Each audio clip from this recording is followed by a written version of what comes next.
Hello, and welcome to Dad Doesn't Have Time for This. Sure, review things quickly and compare them to everything else in existence. Today, I'm going to conclude the Phantasm series.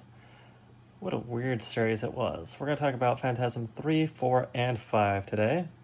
And in order, they are the 448th, 428th, and 419th best movies of all time. And now I will explain to you why. So, Phantasm 1 and 2 were interesting in that it's kind of like a dreamy, weird horror film where like you're not quite sure what's real sometimes, and everyone ends with everything going horribly wrong at the last second. And the first one's kind of like, let's be tortured by a demon guy, and the second one's like, let's go after him, and it was an interesting dichotomy. And then Phantasm 3 just feels like a complete rehash of Phantasm 2. It's practically the exact same thing. Let's go after him again. Nothing really happens, nothing really evolves, and it's just kind of there for the sake of being there. Yeah, I wasn't really feeling Phantasm 3. It's by far the weakest of the movies, and it's just such a rehash of the second film. It wasn't really worth talking about. So, moving on to Phantasm 4.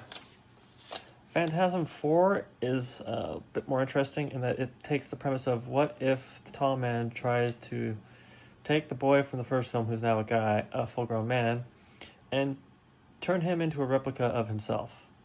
So he slowly psychologically tortures this guy over the course of the movie until at the very end he pulls a sphere out of his brain, which he somehow survives the process, and then he rejects the tall man's offer to become one of him, and everything ends terribly.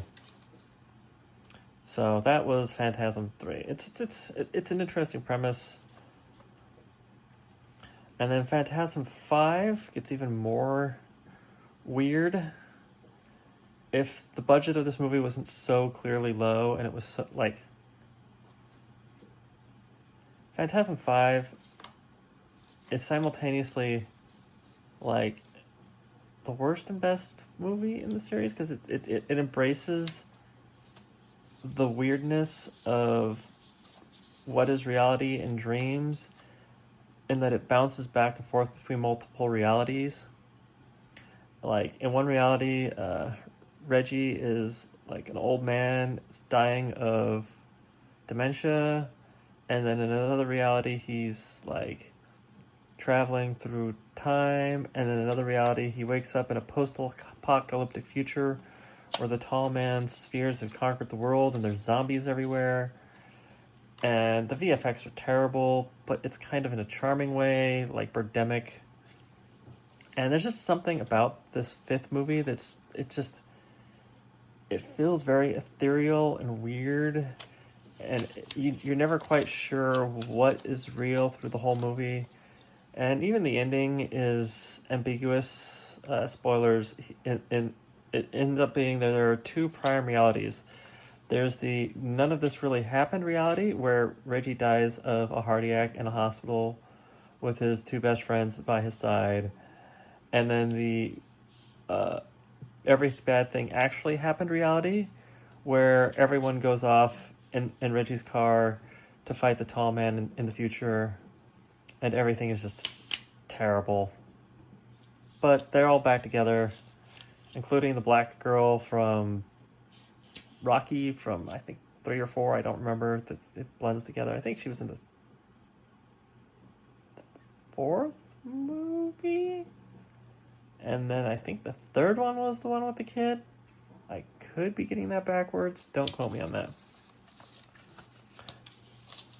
So I thought it was a fitting way to end the series. I really doubt they're going to do another one, because the actor who plays the tall man's dead, so is there really a point of doing another movie without him?